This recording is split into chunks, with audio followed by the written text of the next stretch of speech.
తమ అధికారం కోసం, అధికారాన్ని నిలబెట్టుకోవడం కోసం జగన్మోహన్ రెడ్డి గారిని రాజకీయంగా అణగదొక్కడం కోసం నీచాతి నీచంగా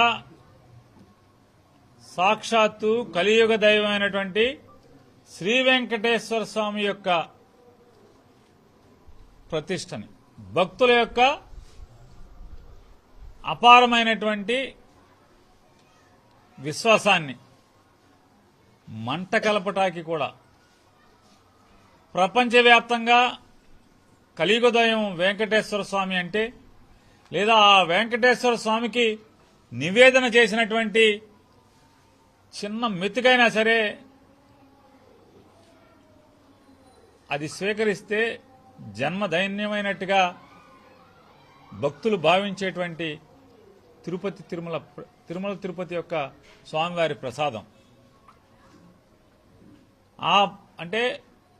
వారు ప్రణాళికలు ఎన్నికల్లో గెలిచిన రోజు నుంచి కూడా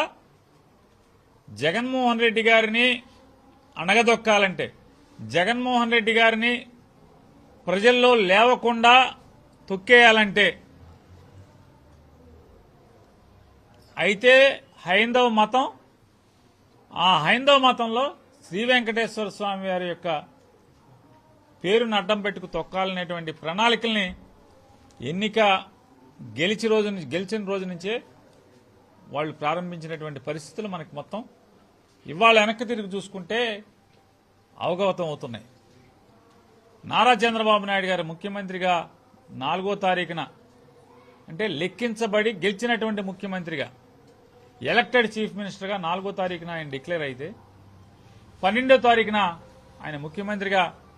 ప్రమాణ స్వీకారం చేస్తే, జూన్ 12వ తారీఖున 2024న, దానికి ముందే తిరుపతి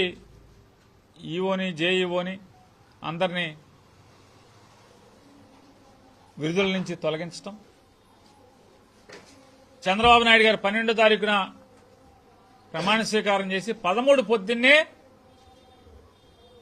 శ్రీ